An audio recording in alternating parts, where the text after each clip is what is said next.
Hello বন্ধুরা, কেমন আছেন? আজকে আপনাদের একটা অসাধারণ খাবারের রেসিপি দেখাবো। আমি খাবারটা এবারে গিয়েছিলাম লুধিয়ানা। তো লুধিয়ানাতে গিয়ে অসাধারণ এক ফালুদা খেয়েছিলাম। চলুন দেখুন এই ফালুদা তৈরি হচ্ছে। প্রথমে নেওয়া হয়েছে কিছু সিদ্ধ আদা সিদ্ধ, আম, কি বলে ওটাকে, লাচ্চা। লাচ্চা, তার সাথে চিয়া সিড আর একটু মিষ্টি জুস।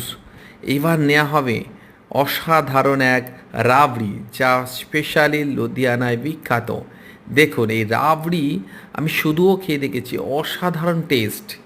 এরপর এটাকে মিক্সড করা হবে একটা স্পুন দিয়ে। মিক্সড করার পর আপনারা যারা ফালুদা খেয়েছেন বা যারা খাননি, সবার জন্য রইল এইটা।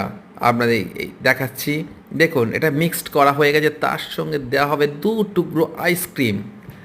আর এই স্বাদ বাড়ানোর জন্য সাথে থাকছে একটু ফ্রুট, ছোট্ট ছোট্ট করে কাটা ফ্রুট, সেটা দেওয়া হবে। আপনারা যখন এর পুরো মানে এই যে ফ্রুটটা, এই পুরো ফালুদার স্বাদটাকে একদম চেঞ্জ করে দেবে। আপনারা যারা খেয়েছেন জানি না কেমন লেগেছে, আমি অন্যান্য জায়গায় খেয়েছি, কিন্তু এখানে গিয়ে এই ফালুদাটা আমার অসাধারণ লেগেছে।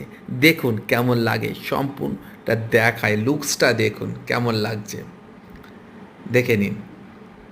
আমার তো অসাধারণ লেগেছে। পুরো জিনিসটা এই রকম, বেশি দাম না, অনলি 60 রুপিস, অর্থাৎ 60 টাকা। এই ফালুদাটা আমি খাচ্ছি, অসাধারণ। আপনারা যারা আসবেন লুধিয়ানাতে বা পাঞ্জাবে, বিখ্যাত পাঞ্জাবি কুলফি এখানে খুব পাওয়া যায়। আইসক্রিমও যা অন্যান্য জায়গার তুলনায় অনেক সুন্দর। আর এই ফালুদার টেস্টটা, লুকসটা দেখুন, ভিতরে শুধু ফ্রুটস, রাবড়ি, আর তার সঙ্গে চিয়া সিড মেনলি অসাধারণ।